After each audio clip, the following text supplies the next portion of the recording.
साथियों को नमस्कार, राम राम। तो देखिए, आज हम चर्चा कर रहे हैं, बहुत सारी ढेरों बीमारियां हमें परेशान कर रही हैं। मोस्टली तो ज़्यादातर गैस, कब्ज, सारी पेट की बीमारियां। तो चलिए, इन पर विस्तार की बजाय मैं आज चर्चा करने जा रहा हूँ। आज हम सूत्रनीति का अभ्यास करेंगे। तो जितना भी हमारे को खांसी होती है, जुकाम होता है, बलगम से होने वाली बीमारियां हैं, उस बलगम का इलाज सूत्रनीति से होता है। जितने भी पुराने से पुराना साइनस इत्यादि जो बीमारियां हैं, एकमात्र परमानेंट और साइड इफेक्ट रहित इलाज है सूत्रनीति। तो सूत्रनीति ये मैं आपको बता दूं कि ये अपने आप से नहीं करनी है, वीडियो देख के नहीं करनी है।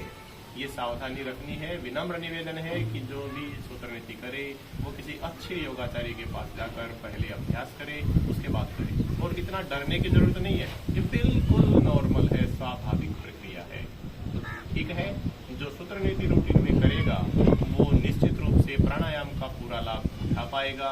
बीमारियों से तो दूर रहेगा ही रहेगा। उसका दिमाग, उसके कान, आंख, नाक और बलगम की बीमारियां नहीं होंगी। तो देखिए, चलिए हम चलते हैं सूत्रनीति के पास और करते हैं सूत्रनीति का अभ्यास। तो देखिए, जब इसको करते हैं तो ये पानी में एक प्रकार से रस्सी है, ये रस्सी है सूत की, और इसको पानी में वैसे तो देखो अब ये नरम है, ठीक है, लेकिन इसको जब पानी में भिगोएंगे तो ये टाइट हो जाएगी। तो इसको हमें पानी में भिगोना है।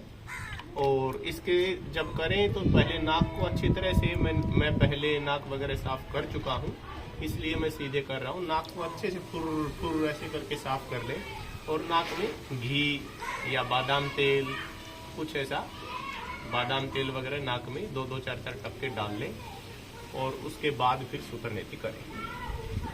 इसको थोड़ा सा आगे से मोड़ना होता है। वीडियो देख के कोई भी सूत्रनीति ना करे।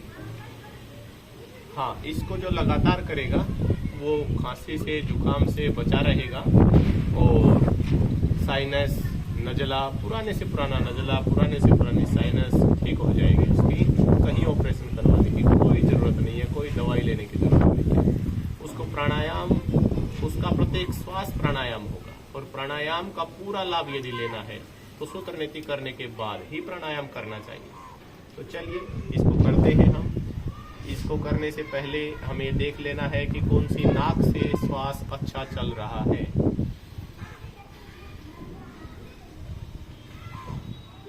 मेरी दाई नाक से, राइट नोज से श्वास अच्छा चल रहा है तो मैं पहले राइट नोज से ही कर रहा हूँ। इसको करते समय धीरे धीरे अंदर डालते रहना है।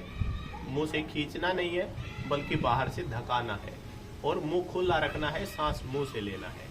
फिर अंदर जाएगी तो इन 2 उंगलियों से पकड़ के निकाल लेना है धीरे धीरे। तो देखिए कैसे करते हैं, मैं आपको ये करके दिखा रहा हूँ।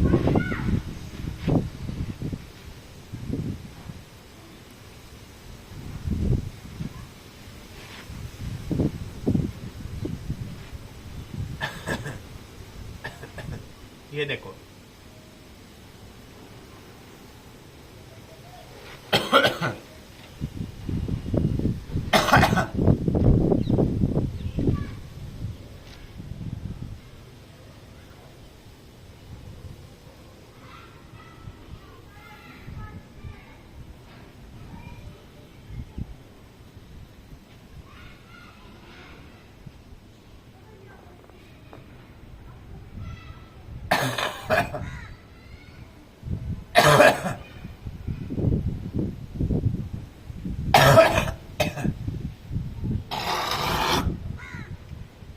अभी आपको दूसरी नाक से करके दिखाएंगे, उधर से बनाओ। अभी आपको दूसरी नाक से करके दिखाएंगे। अच्छे से इसको धो लेना है। ऐसे ही दूसरी नाक से धीरे धीरे मुंह में जाने के बाद मुंह के अंदर से पकड़े और बाहर खींचने के बजाय बाहर से धकाने पर ज़्यादा ध्यान रहे। पकड़ के जो खींचना है तो खींचना नहीं है, बाहर से धकाना है नाक में। बाहर निकलने के लिए तो केवल इशारा देना है, वो अपने आप ही आती रहेगी।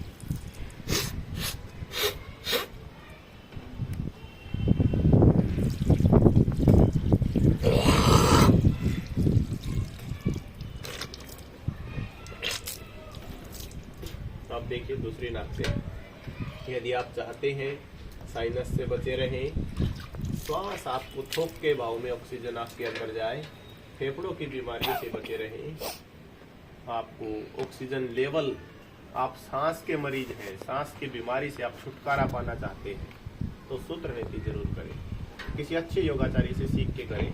अपने आप शहंशाह ना बने, वीडियो देख के कोई भी सूत्र नीति ना करे, तो देखिए दूसरे लोग से धीरे धीरे करना है। जल्दबाजी में काम नहीं करने होते हैं। देखिए अब कर रहे हैं।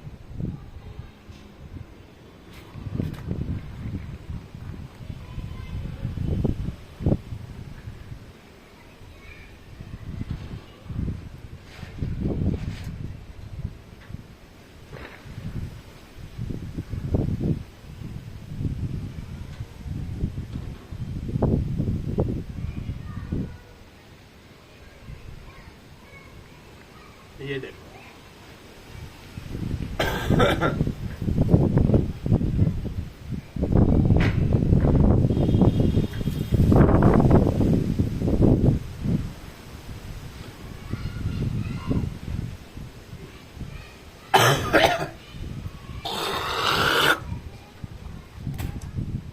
इस तरह से हमें इसको करना है। किसी को भी यदि नजला है, साइनस है, छाती में बलगम से रिलेटेड जो भी बीमारी है, सांस है, किसी प्रकार की दवाइयों की, देसी अंग्रेजी किसी भी प्रकार की दवाइयों के चक्कर में पड़ने की जरूरत नहीं है। बलगम की सफाई हो जाएगी, साइनस आपका ठीक हो जाएगा। नजला पुराने से पुराना 30, 40, 50 साल पुराना नजला भी आपका ठीक हो जाएगा। खान पान का परहेज करें और सूत्र नीति करें। तो फिर मिलते हैं अगले वीडियो में। तब तक के लिए आप सभी को मेरा प्रणाम, नमस्कार, राम राम।